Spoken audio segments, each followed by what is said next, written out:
life to Christ, they're like you might be in a place and God has to do a lot of fixing up, right? Because you set things up in a certain way.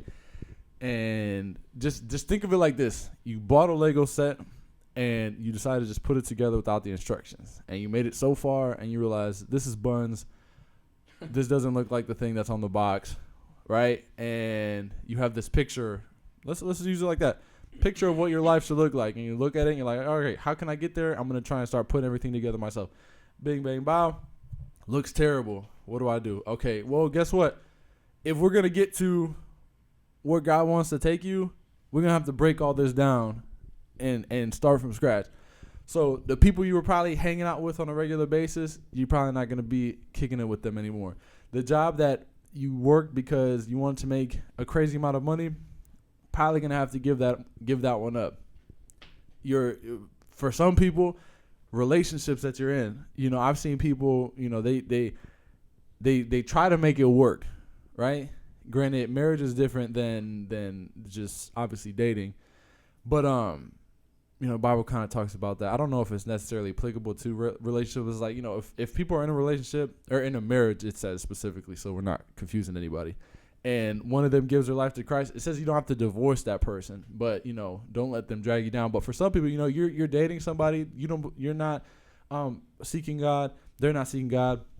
You decide you want to start seeking God, and I've seen it firsthand with some of my friends. They're trying with that person, like, I'm growing, I want you to grow. They don't want to grow. Unfortunately, even though it was hard, they had to give that relationship up and just cut things. Because, like, why am I out at the end of the day? Like, I need to grow closer to God, right? You want to grow closer to God. So all the things that are holding us back from that, we need to give it up. It's like, for some people, they might get convicted of playing video games for like a point of time because the emotions that are stirred, the place that it serves, like in your heart, God's like, I need you to give that up for a time being. You know what I mean? It's like same day Abraham, God wanted you to like sacrifice his son. He's like, I need to see that you're willing to give up what matters most to you. So it's like, are you willing to do that? And it's like, now don't take it too far, because people then they get into the relationship with God and they want to do everything they think God wants them to do, right? Patience is so important. Prayer is so important. Being led by God is so important, because you're going to end up like Saul, making all these decisions, doing all these things for God that God didn't want him to do. God didn't want sacrifice. He wanted obedience. Like, oh, but God, I showed up in my suit and tie every single day. I was clean shaven every day of the week. I made sure I prayed. I listened to alabanzas every single day.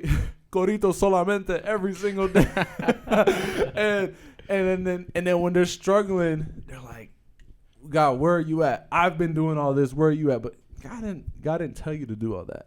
It's like, be patient. Especially us as guys, like we get, and I've seen it with a bunch of dudes, like you get desperate to make it happen. It's like you want to see the money in the account. You get desperate to make it happen. Should I get a second job? Should I go from 8 to 12 hours? Should I start getting that overtime? And we want to do what's obtainable. What I've seen is like, you got to just chill out.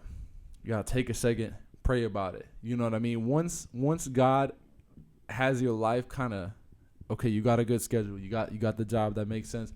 You're able to make it to church. You need to establish, and this is advice for you too, everybody here. Set up in your life non-negotiables, things that you do that you pray over. It's like, okay, God, this is what we're doing. So, no, for me, with the family starting, it's like going to church is super important.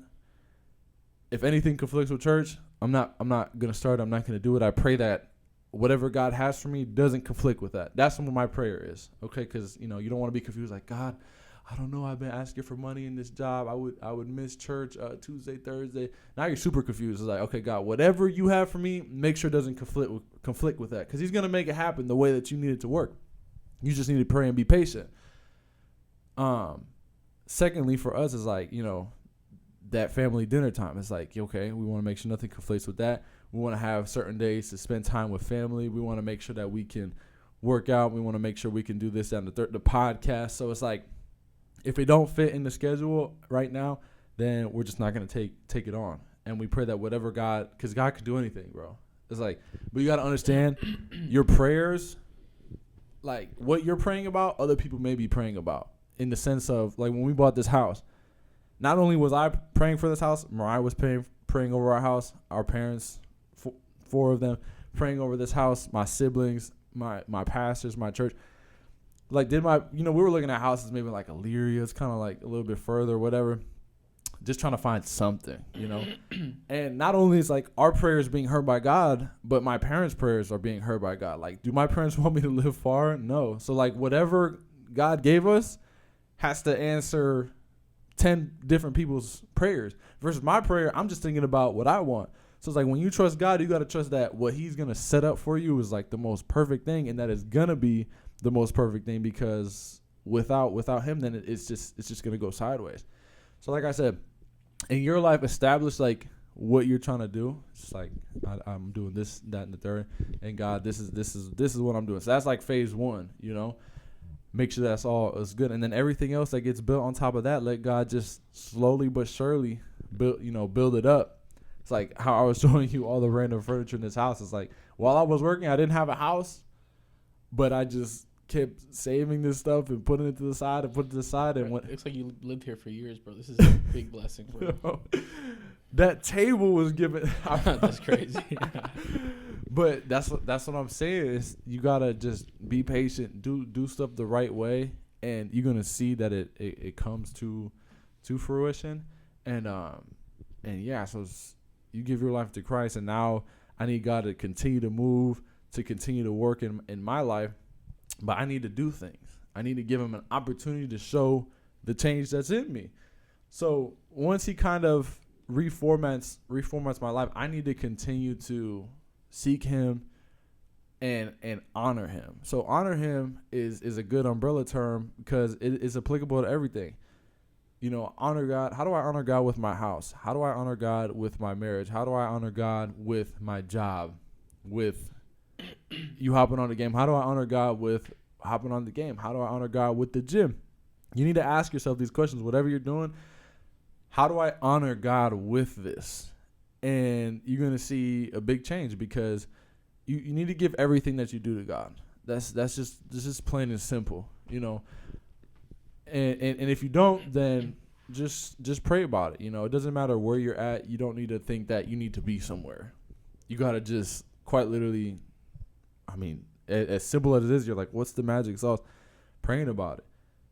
When you pray to God, you are like acknowledging that his solution is better than yours. I need help, and that's the number one thing. If you don't do that, then that's the pride kicks in, and like what can you do, honestly?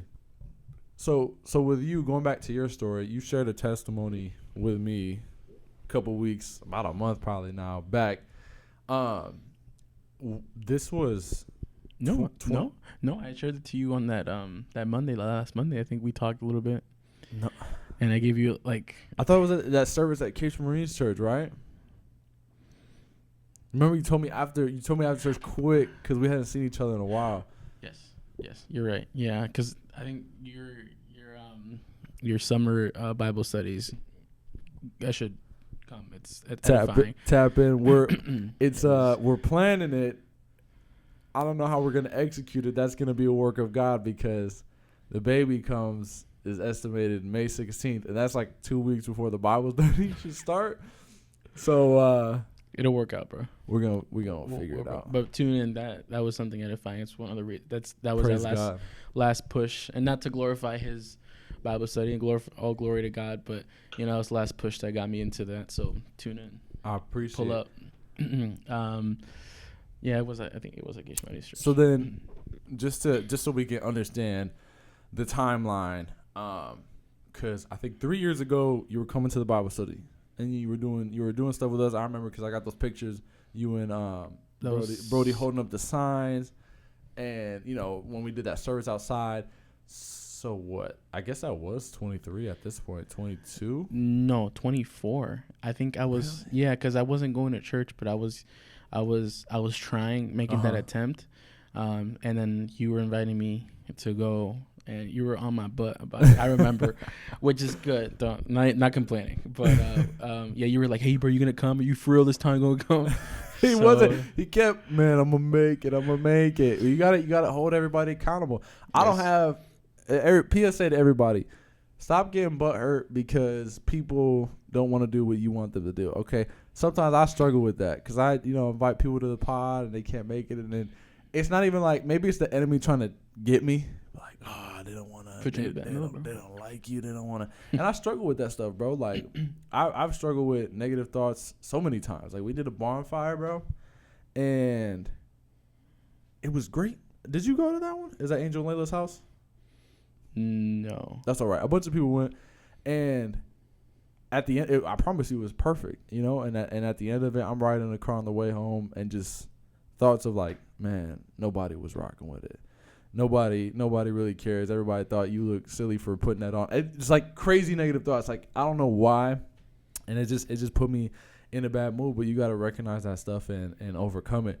So yeah, I was getting on you and making sure that I hold you accountable because I'm like, brother, you got to make it out, and everybody needs to do that. It's just like hold each other accountable. Don't sweat if they can't make it, but keep pushing to get them there. And show them that, there's love and grace. It's just no sweat. If you can't make it, I'm not worried about it. You know what I'm saying? My job is to show you that I care, reach out to you.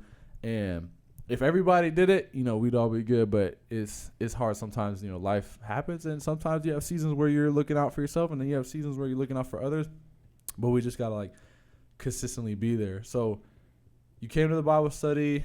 And then was there, a point in time where you kind of left, or was that kind of the start of you coming back?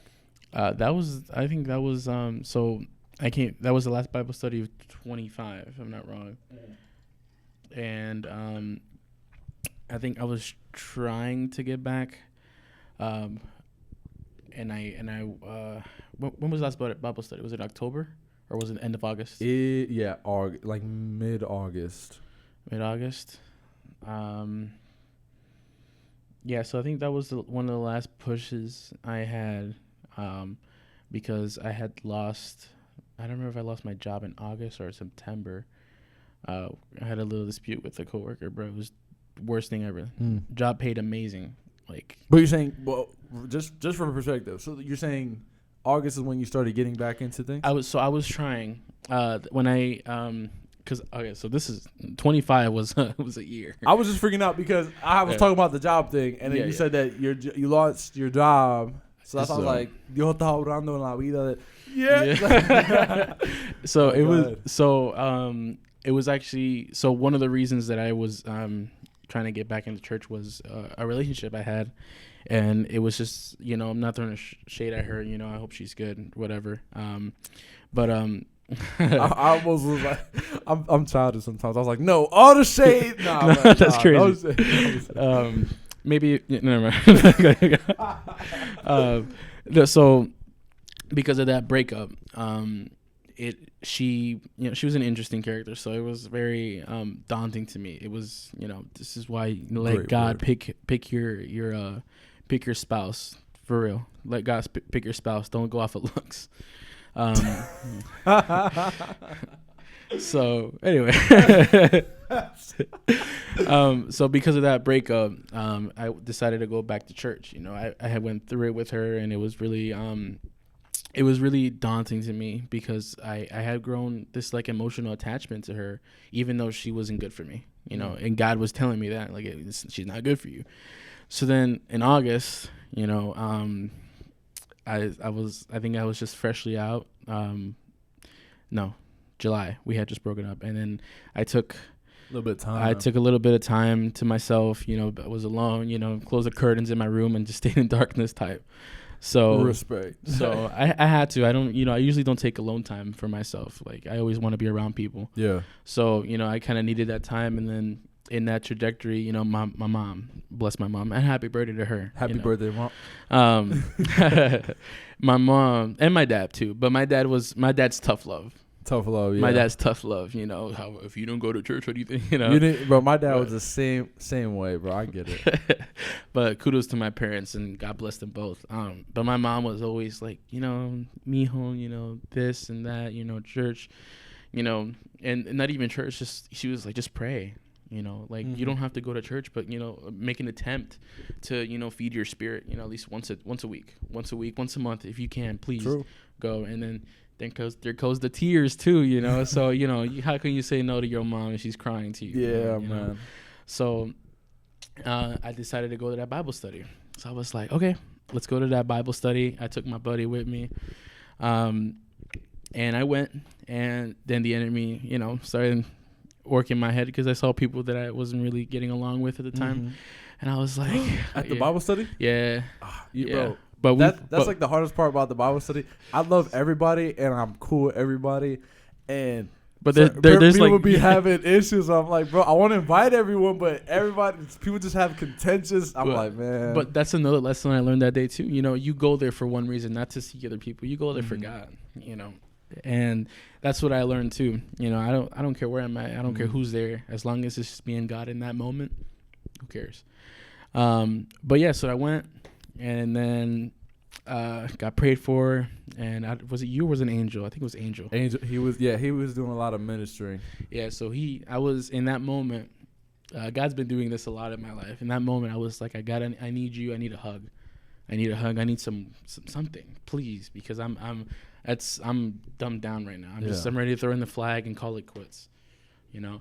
And he was like, and then Angel comes walking, thinking he was gonna pray for my buddy, because you know he doesn't, you know. Yeah, he was seeing it. He was like, so I was like, oh, okay, he's gonna pray for my buddy Jesus, and I was like, all right, let's do it. Pray for Jesus. I'm so happy. You know, he came straight to me, and he was, you know, he told me exactly what I needed, you know, and that hug, you know, as sweaty as it was. Sorry, Angel. I was saying, a weight came off your shoulders, didn't it? That and just I felt the warmth of God, not his sweat, of God. But I felt the warmth of God and the love, you know, that because of God, Angel carries that love, you know, and I felt that, and I needed that.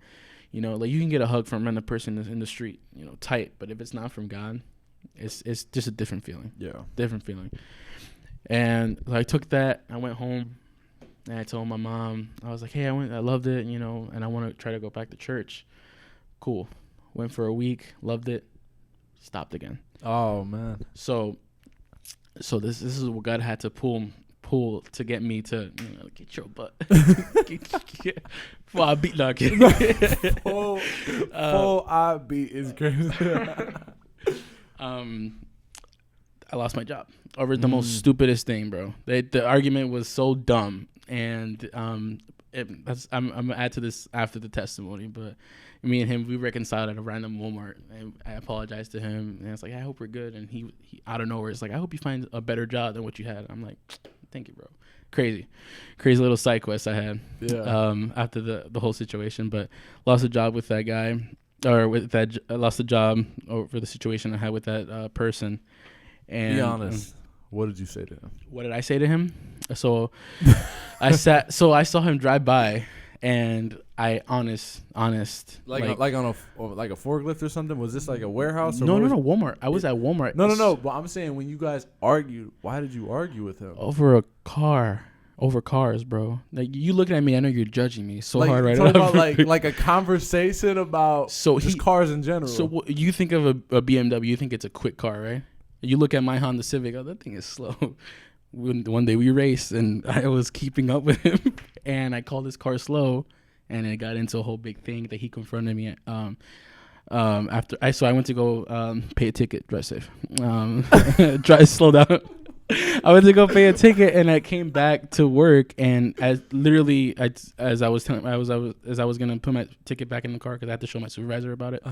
He comes and confronts me, and he was like, you know, you said because he's a really wealthy kid, and his mom, he worked to pocket paychecks basically. So he was like, oh, I don't need this job, and you know that, and I'll lay you out right here. And I'm like, relax. I have no idea. Like, I genuinely did not know why it he was that arguing. deep. Yeah, it was like, okay. So then I went to put the ticket in my car. Boom. We sat down in Sub.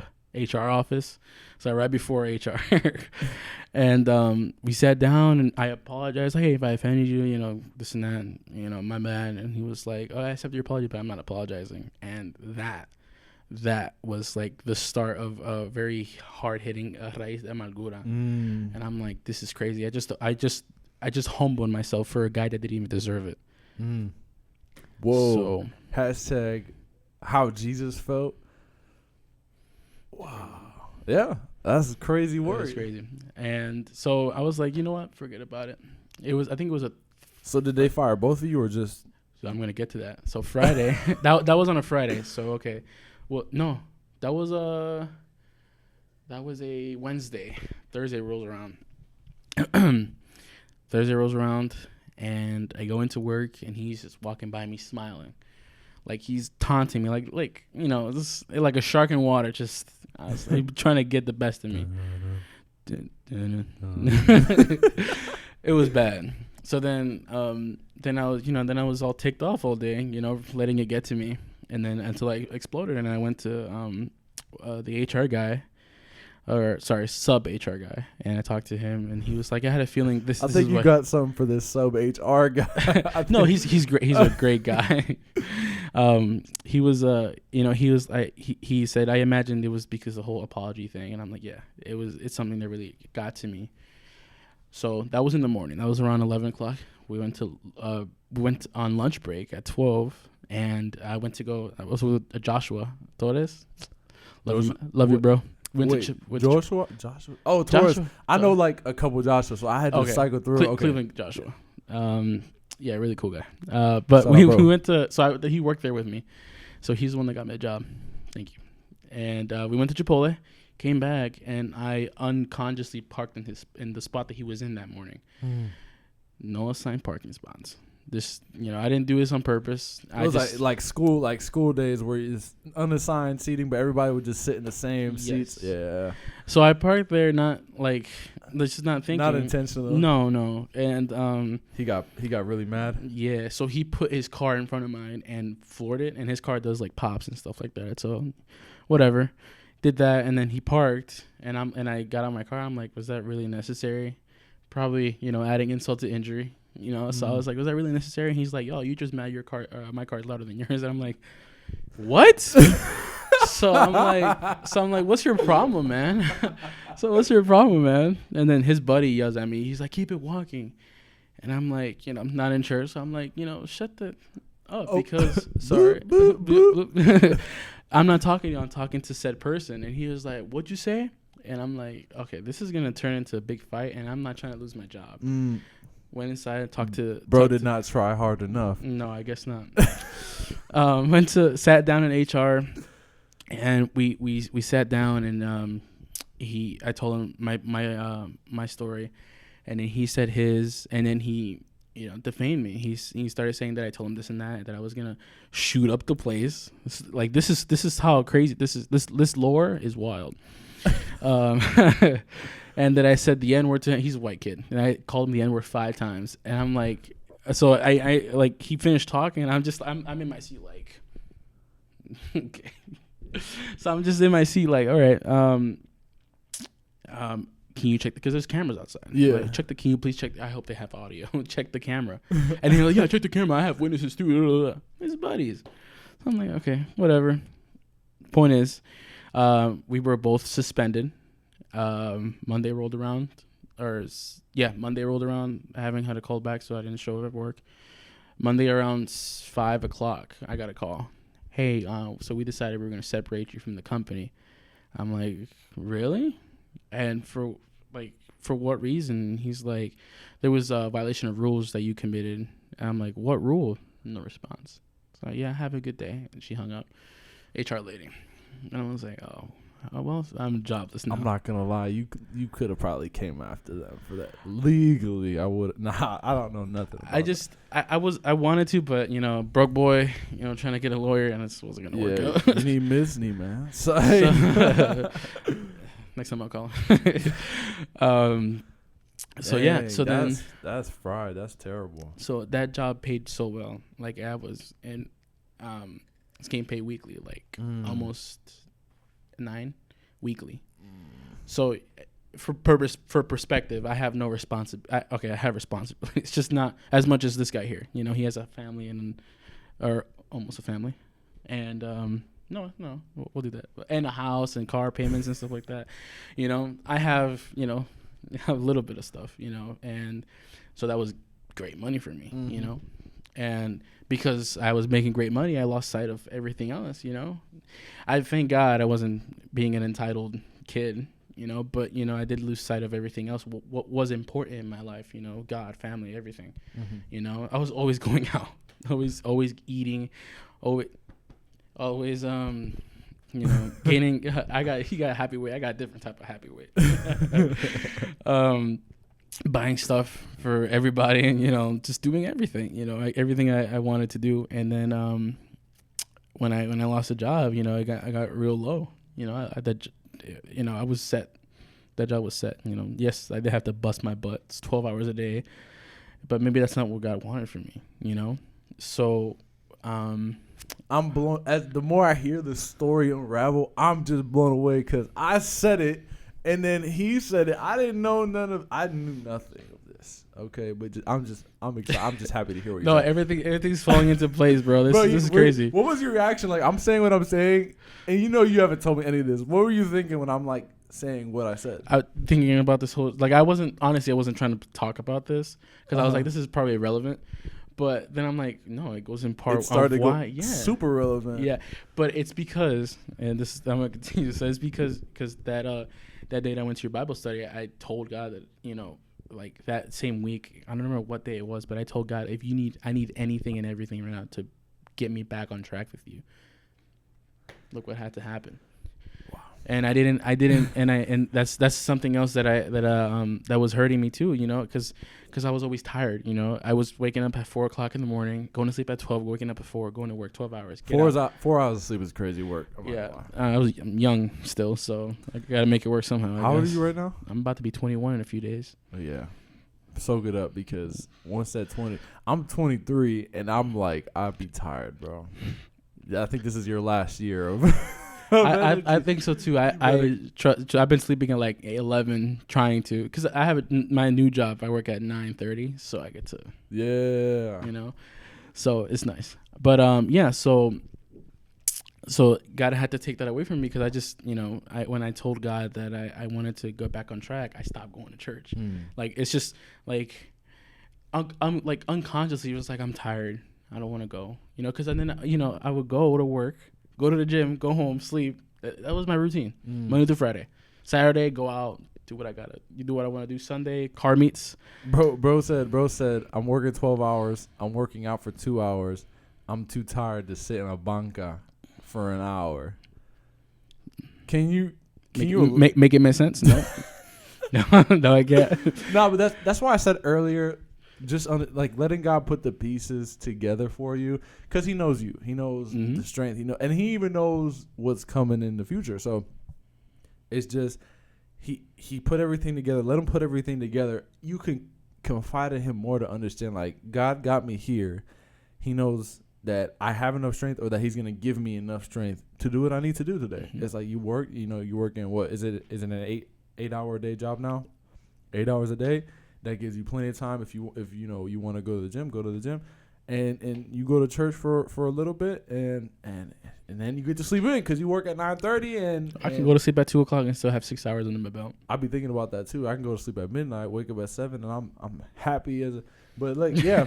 So you gotta trust that God puts everything in its place. And I'm actually very happy that you shared that, because that like perfectly just like puts what do they say, the knot on the bow over this whole, kind of like what I was tied the loop on the shoe or whatever. Yeah, something like that. Because I just sharing what I was sharing, I'm happy. I'm at a loss of words, because, like, you know, we prayed before this, like, Holy Spirit be in this conversation, and I'm just happy that the advice that I shared actually related to quite literally like what you were going through. To the point, because you even mentioned 12 hours. Like, it's crazy. So what I need now, because, you know, you're doing what you're doing. You're going back to church. We're getting it rolling again. What word would you use to describe where you're at in your faith right now? I have that. He's prepared. He's prepared. I have that. Hey, and everybody, while he's finding that, be sure to, everything. Like, subscribe, get us on. We have our Instagram page and our TikTok page. Just trying to spread, the gospel through this, stories, all that kind of stuff. So I'm super thankful. But we'll go back to brother. Yes. Sub up. Refining. Refining is my word. And I'll explain why. Sorry, I came prepared. My walk with God has been refining because he's constantly shaping me all the time, like in any and everything. Like this new job, I have to interact a lot with people, and I'm a very socially awkward person and very introvert. I mean, I'll talk. That's weird. You said you like being around people earlier, though. Close friends. Okay, respect. But I love talking to people. Like even if it's random, I'm just very awkward. Like I just like, But yeah. So, he's shaping me, teaching me patience, humility, and trust. A lot of growth hasn't come from easy moments, but from hard seasons that forced me to rely on him instead of myself, my own strengths. Bro, think about Peter. Jesus literally had him come out onto the water, bro. In the middle of the ocean, you drop anybody in the middle of the ocean, what are they gonna do? I'll freak out, bro. Bro, personally, sometimes God calls us into places to where we have no control or say or power over what's going on, and to me, it's bittersweet, right? To me, I'm embracing the more sweet side because God has taken me so far into the unknown to where the only option I have right now is to just trust him, and how you said to let him refine, remold, reshape, guide, steer every single word that you could think of that goes with that. Because at the end of the day, I know nothing. I think everybody should always embrace admitting to themselves daily that we know nothing. God knows everything. I'm nothing. He is everything. I'm a sinner. He is great. It's only because of him that I can be something, that I am becoming something, and that he can it's by his blood, bro.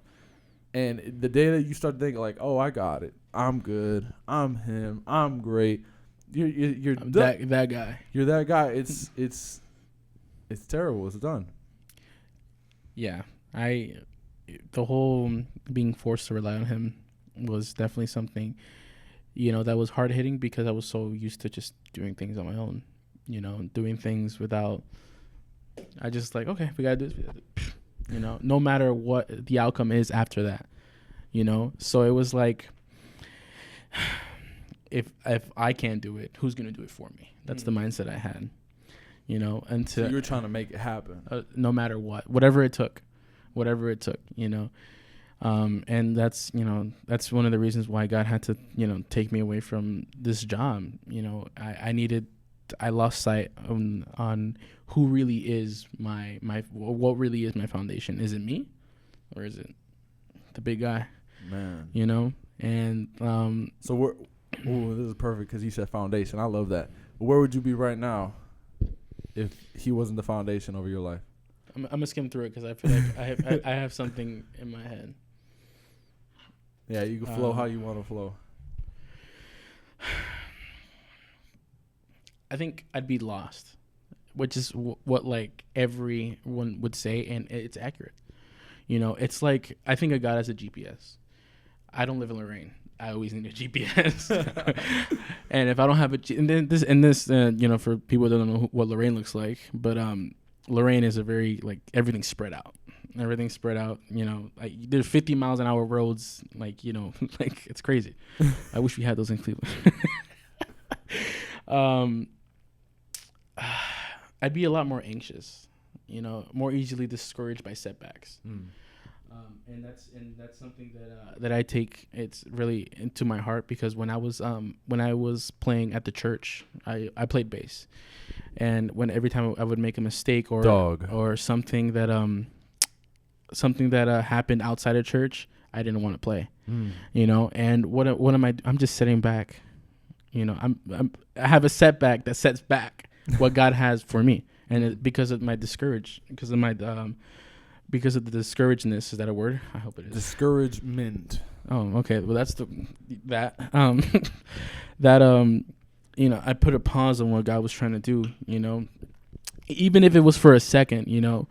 I was still putting back what God had for me, and that was something I didn't realize until last year. When I sat down and I had the whole, the thing with the officer, that I think I told you about. You told me that one.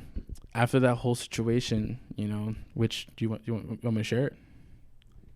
I would share it. Okay. So you be needing hugs, man. Yeah, dude, hugs. Hey, but God works. Hugs. God works with the people how they work. But go ahead. This is a crazy story. This is great. If you're distracted, if you're listen to this story because it's great. Go ahead, please. And this is again for the glory and honor of God. This is crazy. So, I have a spot in Cleveland, in downtown, where I get a view of the city. And I had just lost my job. I'm out of a relationship. And, and then now I'm almost dead broke. It was like a month or two after I lost my job. So practically almost dead broke. And I'm just like, all right, I'm just going to sit here and mellow in my sadness and, be bummy about it. So I had sad music going, crying and just tearing it up, and just like confused and angry because a few months ago I had told God to do anything and everything to put me back into church. I didn't mean take everything away, but he did, and he had to not take everything. He just took my job because thank God everything that I have and worked for I still have, and that's because of God. Anyway, so sad music was going, and an officer pulls up behind me. Well, before that, this Christian song, I think it was Waymaker. If I forgot, it was so vague. And I'm just like, and I started crying, and I'm just like, I need a hug. I need a hug. And mind you said that song came out of the blue. Like you were listening to sad music, just a playlist was going through, and for no reason that song came on, right? So I was listening to this artist called Shiloh Dynasty, and their songs are really mellow-like and very sad-like. And when you pick a song like that, it's not gonna, that's the cue is about to be in that genre, and more or less about that artist. Why the heck was Waymaker in that queue was beyond me. And it started playing, and I started bawling, and I just I need a hug. Right now I need a hug. I'm over everything. This is it. I told him, God, I need you now, or this is it. This is it. And the enemy was working. I didn't tell you this, but the enemy I had a lake right in front of me. And the enemy was working my mind, and at this point, and officer pulls up right behind me, and he knocks on my window. I got boogers and tears going, and he's like, "Hey, you all right?" And I'm like, "Life is kind of kicking my butt right now." And then he's like, "Yeah, step out of the vehicle." And I'm like, "This is step out this is this is it." I was like, step out of the vehicle, buddy. All the tears just pause. And I'm like, "What?" So I'm like, "Okay, this is like, well, thank you. This is how I'm gonna end my night." I get out, and then the officer, he's like, the Christian song, my window's still down, and the Christian song was still playing. And he speaks, and he was like, what's up? And then I'll tell him everything that was going on. I just lost my job, I'm broke, and whatever the case may be. And then I had, a little parenthesis. I had my dad who had just broken his leg, so he wasn't working. So a big part of that was on my shoulders, on you, and and seeing him like that, I just wanted to help, and I didn't want to be an extra burden on top of what he had.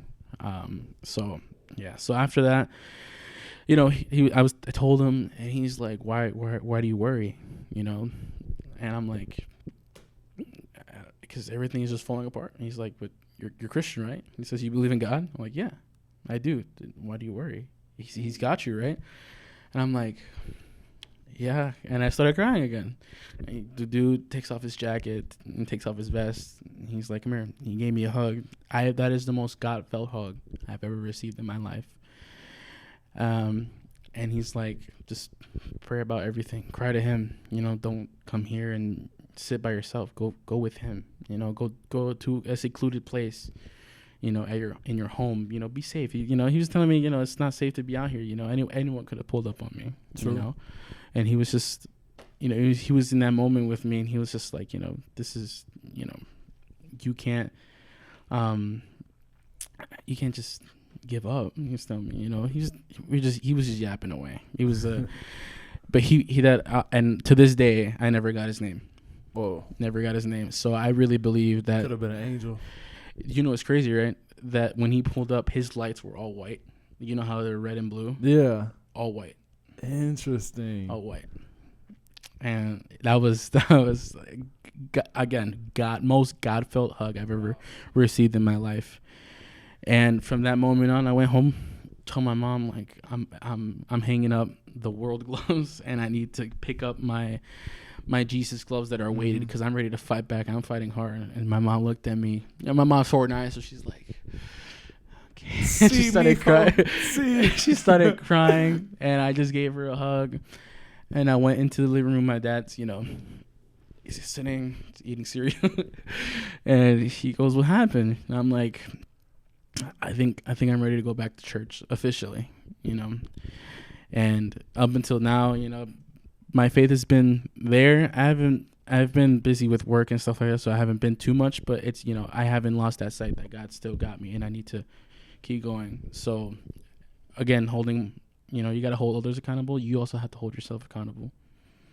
So, I got to hold myself accountable to, show up, pray, and do, and read, and, feed myself with knowledge, because right now, the only guidance I have that's really worthwhile is God. So yeah, that was man, I'm about to cry. Bro, I was gonna ask you, like, what advice to kind of close this out, like, what advice would you give? But you said it all, bro. And I'm happy for you. Like, I'm super happy. And if at some point you thought, you were annoyed by all those texts, like, man, bro, where you at? I don't care. You know what I mean? I'm happy. He don't care. I'm glad, bro. I'm just glad that you're here. I mean, after the extra details, I kind of got a little bit of goosebumps. I'm just happy that you're physically here with us, and I'm just happy God's doing something to you, and I'm happy that everybody can hear that story, because how many people, you know what I mean, have gone through what you're going through, and could use this to help them out. So. Yeah, I shared that story at the men's camp, and Pastor Carlos from Iglesias Salvador Comienzo was someone that read into it really hard, and he was someone that that knew what was going on, and when God connected that like his thought process and my testimony, it was like, I gotta share this, so praying to God that I needed something to get this out there. Thank you for inviting me, bro. Of course, man. So, I'm happy. So. And tune in, bro. Sub. What are you doing? What are y'all doing? This is great, and this is for everything. I know this man does it for the glory and honor of God. He doesn't do it for payment or any type of like receivedness, if that's a word. He doesn't receive anything. Something like that. Yeah, man. Once we hit the 1K sub, nah, I'm happy. This is all fun. I mean, granted, the vision is to blow it up, and whatever God blesses me with, bless others with it. I'm not gonna be what did Drewski say in that skit? I drive a Bentley Bentayga. You seen that? Bro, that was a crazy skit, bro. Man. I can't. That's crazy. If the podcast blows up, you'll know. But hey, I thank you guys. I thank my brother here, and I hope to see you guys next week. I don't know who we're having on, but it'll be a good one. So thanks again, and this might be a two-parter. You might be watching part 2. We've been here for a minute, so thank y'all again. I'll see you the next time.